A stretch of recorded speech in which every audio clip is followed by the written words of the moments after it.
We lived in an old Maine house that was built for a sea captain in the 1880s. He was captain of the SS Portland, which was lost at sea. There were no survivors. 200 people went to the bottom, including the captain. So, of course, Frankie and me knew he lived in the basement. We could hear the chains at night. Who knows? I went to my dad and asked him, and he goes, I don't know, Johnny. Yeah, it might be the captain. Down there in the basement, just waiting for you to be bad, and he'll come and get you. Dad liked to scare me. When I was about 7 or 8 years old, Frankie and I were watching TV. My brother Frankie. My dad came in and said, there's a new show on TV tonight. I thought you guys might like to watch it. It's called Shock Theater. Well, me and Frank look at each other like he never lets us stay up late on a Friday night. What's Shock Theater, Dad? He goes, oh, it's got all the old classic movies, but you got to watch it with the lights all turned off, and I'll pull the TV up nice and close to you and Frankie. Sit right over there on the couch. And we're like, oh boy, this is great. Gonna stay up late and watch a movie on TV. Shock Theater, it's coming on. We're sitting down in front of the TV. We're sitting there with big smiles on our faces, and my dad walked in, turned off all the lights, and he said, this is a horror film, guys. We looked at each other like, a horror film. And then he just kind of walked out of the room. And there it was, the Wolfman. I'd never been so scared before in my life. Frank and I was sitting on the couch, and I looked over at him, and he was just staring at the television, kind of non-responsive. Then I knew we were in trouble. My big brother was scared, then something bad is going on here. It was horrifying. You'd see this guy turning into a freaking wolf, and all of a sudden, I looked past over Frank's shoulder out the window, and there was something glowing over there, and I kind of squinted my eyes, and I looked, and it was this horrible face staring at us. It's all illuminated from beneath. So I said, Frank, there's something out the window. And Frank looked at him. No! We're both screaming, trying to climb up over each other on the couch. And it disappeared. And we just sat there, terrified. Watched the rest of the movie. And then my dad came in, turned on the lights. Okay, time to go to bed, boys. Sent us off to bed. I was scared. This is Maine we're talking about here. Some scary-ass landscape. So we went off to bed. Slept in the same bedroom. We were in our little twin beds. And we're just lying there, and we're not going to sleep. We're staring at the ceiling. Neither one of us even spoke to each other. We were still so afraid. Watching the Wolfman go berserk in the forest and thinking he was going to come to our... Frank said, what was that? Are you moving around in your bed, Johnny? And I went, no. He said, listen. You could hear the wooden stairs creaking. Something was coming up the stairs. Something big was coming up the stairs. All of a sudden, you heard this...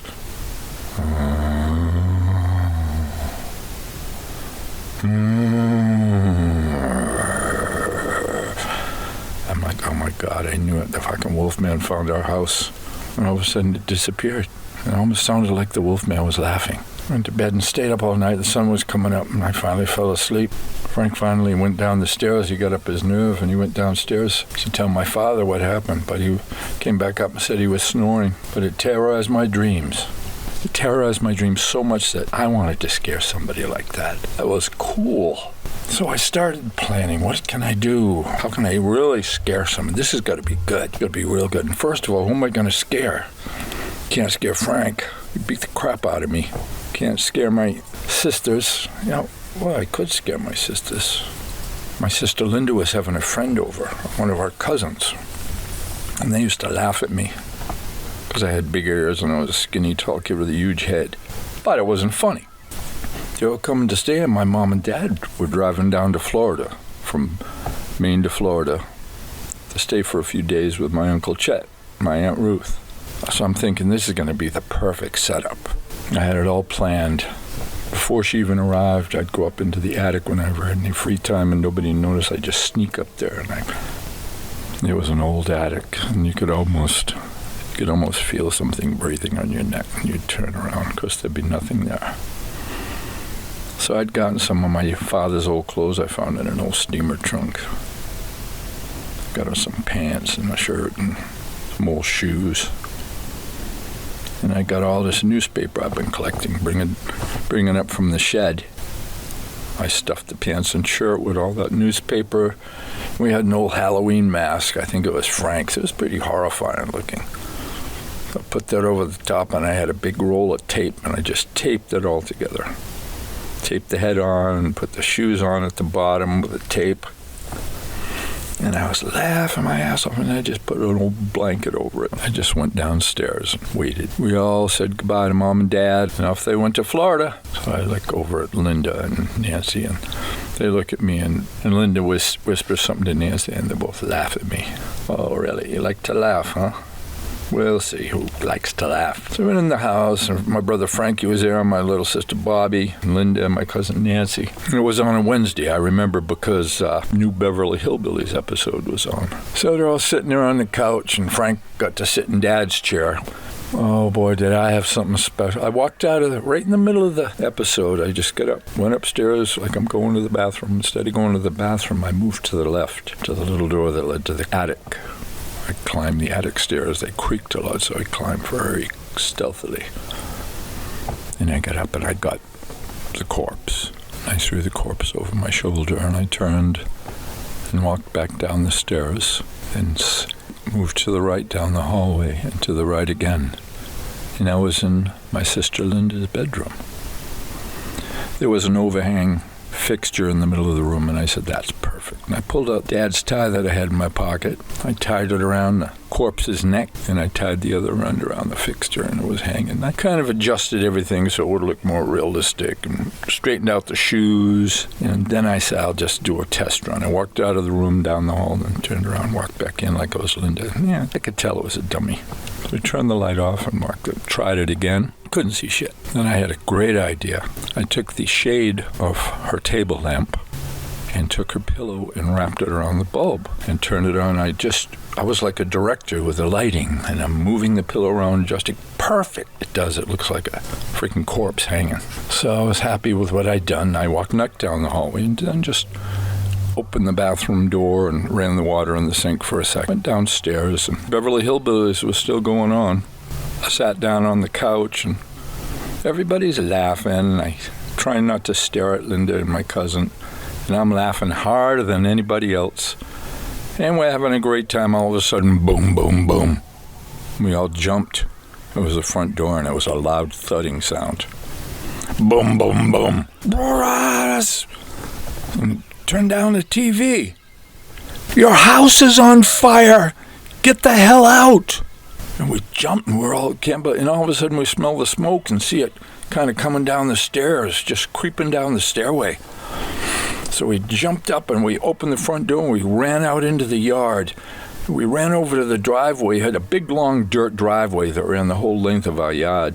As I'm walking over, it's nighttime, and I could see the glowing grass. All of a sudden, I could hear the crackling of wood, and that got my attention. I turned and looked, and I looked up, and everybody was just looking up, looking at Linda's room. The flames were just licking out the windows, all red and orange. The smoke was so thick and dark, it just billowed out from all the windows. And we're all like, wow. And it hadn't hit me until suddenly I felt something going right up my back, this chill right up the base of my neck, and I could hear Dad saying, you burned my house down, John. And I just looked up, and all of a sudden I just started puking. And everyone's like, ew! And I'm walking around holding my stomach, just puking all over the ground. And I remember one of the Mrs. Baker, the lady next door, came over, and she put her arm on my shoulder and said, you little arsonist. What I imagined she was going to say to me. And she said, oh, you're so upset. It's going to be okay. I'm thinking to myself, you don't know my father. I said, maybe I'll just confess when he comes home. Maybe I'll just Suddenly I heard the whining of the sirens filling the air as the fire department arrived. It became very real then. They jumped out and they put up their ladders and they just started smashing out our windows and punching vent holes into the walls. And I'm like, oh my God, there goes her Elvis collection. And I'm standing there, I'm stunned, and I'm in my own world. I'd never felt like this before. I just tried to burn my house down. I was burning my house down, and my father was the chief of the fire department. The man who once threw another firefighter down the stairs. They called him Crazy Luke in the fire department because of his temper. Oh, there's Crazy Luke. So Crazy Luke was going to come home and kill me. Maybe I could confess. Maybe I could throw myself at his feet. No. Crazy Luke threw another fireman down a flight of stairs for farting and not apologizing quickly enough. But maybe Crazy Luke is the same fire chief who dragged a man out of the window of his car for not pulling over when he had his siren on, for having his siren on in front of the pool hall on Congo Street in Port. The guy was ready to give him some lip through the window, which was only half open. My father just yanked him right out through the window and broke the rest of the window open, dragged him out and slammed him up against the car. And all the tough guys from the pool hall were watching it. Callahan. My brother Frank had the same reputation once he learned martial arts. It came in very handy for me. If I was in a jam and somebody says, "That's Callahan," all of a sudden they'd release me and apologize. It was lovely. So finally the fire was out and the firemen were starting to put things away, and some lieutenant or captain came over and told us that the house was safe. We could go back inside if we had nowhere else to sleep. I didn't want to go back into the house. Walked up the steps and my legs were starting to just turn into lead. Climbed the stairs to the second floor like I'd had an hour earlier while I was committing the crime. Now the smell of the smoke was so nasty. My nose and lungs were filled with a foul smell of smoke and dirty water. I turned to Linda's room and I walked up and it was all scorched around the rim where the door frame had been. It was all black charred. And I turned and I looked into the room. It was like the inside of a fireplace, all just charred wood, everything the same. Thank God the dummy burned up. I was praying it had. Funny, that was my biggest concern, not all of Linda's belongings, but my evidence being destroyed, so I didn't have to go to Thomaston State Prison. I heard bad stories about that. Some guy had his face eaten off. My friend Ronnie Booth told me about that, and it was true because Ronnie's father was a cop. Or they might send me to Augusta State Mental Institution, where Ronnie said that they do even worse things there. My brother Frank called Uncle Chet in Florida. I almost begged him not to, but then he would have known it was me. As soon as Mom and Dad get there, he's going to tell them to turn around and go home. He ain't going to be happy, Johnny. And Frank looked at me, almost as if he knew had something to do with me. I puked again. So maybe I could run away. There's nothing for me here. Nobody likes me at school. They all think I'm a nerd. I always pushed things too far at school, even though I knew there was going to be trouble, and there usually was. But this is the biggest trouble I'd seen. Maybe I could just kill myself. I know I'm a young kid, but I was pretty young to have those kind of thoughts, but that's how afraid I was. I'll just wander off into the Maine woods until something comes out of the woods and kills me. I was thinking about it. And my mom and Dad pulled up from Maine. Dad didn't say anything to anyone. Mom ran over and gave us all a big hug. Went in the house and said, "I'll fix something for you guys." Such a great mom. Dad went off to his room. Nobody would have dared to go in there and talk to him. So I'm thinking, yeah, I'll miss Mom. But that's it. I'll go off into the woods. Maybe I'll take some aspirin and something else, and take some aspirin and coke and kill myself. Because Ronnie Booth said that's how people kill themselves in Maine. I'm thinking of different ways of killing myself that were the least painful. None of them sounded appealing to me. All I know is the smell. There's my mom's blueberry pie cook. My mom was cooking a blueberry pie, the best blueberry pie ever made from wild Maine blueberries, in her own crust, passed on generations through the Shaw family. Smells so good. Frank and I used to get in some wicked fights over those pies, especially when it got down towards the end. There was only like a little slice left. And Frankie always got the pie and I got the bloody lip. I got my way finally, though. Frankie came down and there I am standing in the kitchen with the last piece of pie in my hand, just looking at him with a defiant little look on my face. And he just clenched his fists as if to dare me to try to eat it. So instead of eating it, I just licked it all over. And I smiled at him. Beat the crap out of me. But I got the pie. So I'm still trying to think of what to do. I knew I couldn't kill myself because I'd miss out on Mom's blueberry pies and Frank would get all of them. And that didn't set too well with me. A couple of days went by. It in my own world. Went to school. I didn't really like going to school, but that was such a welcome relief to go off to school, avoid my father's eye of Crazy Luke, because he would know. As soon as he looked into my eyes, Crazy Luke would know that I started the fire. So a couple days go by. Crazy Luke comes in and tells me, well, the results of the fire investigation are in, John. And I'm thinking, investigation? Yeah, we'll get the results of the investigation. We're going to go downtown. You can come with me down to Central Station. We're going to go talk to the investigator. He's going to tell us exactly what he found out. Take me, God. The end of the world had arrived. I couldn't tell him I didn't want to go. There's no saying no to Dad. It did not exist. So I got in the car beside him. He starts it up. I'm looking out the window. What are you looking at, John? I said, oh, the barn sure looks good today, Dad. And he just kind of grunted. So we're driving downtown, and we pulled up to Central Station. Everybody greeted Crazy Luke. They knew they had to. So we went into the fire investigators, into the office area of the fire investigator. And there's a little door that said fire investigator. And Dad says, come on, John, it'll be a nice learning experience for you. Come on in, he can explain the whole thing to us. Well, I said, Dad, I got really bad stomach cramps, which was the truth because I was ready to shit my pants. So he just frowned and went in by himself and shut the door. And I'm sitting outside in this big old smelly chair, and all of a sudden I could hear the murmuring in the room. Arsonist.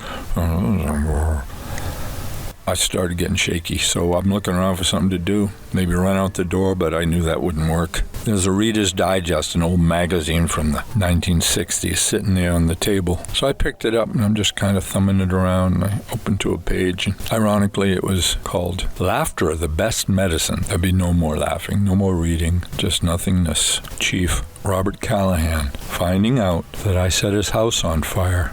My legs started bouncing up and down. And both legs were kind of bouncing up and down, just had a mind of their own, like they were doing some kind of Celtic dance or something. Finally, the murmuring had stopped. The door opened and my father came out with a big yellow manila envelope tucked under his left arm. Looked very official, and he looked over at me and said, come on, Johnny. Somehow got up out of the chair. I felt like a whimpering dog following my father ready for a beating. Went out to the car, and Dad got in, I got in. And he turned to me, and I said, this is it. He got his face real close to mine. It was red. And he said, guess what caused the fire, John? And I looked at him, and I tried to say, I don't know, Dad, what? But I was paralyzed. I couldn't, just kind of... Your sister's transistor radio. What? Your sister's transistor radio short-circuited and started the fire. It was lovely. There were angels singing. I was going to live. I've been totally exonerated for a crime that I had committed. I never told this story till after my father had died. After all, he was Crazy Luke.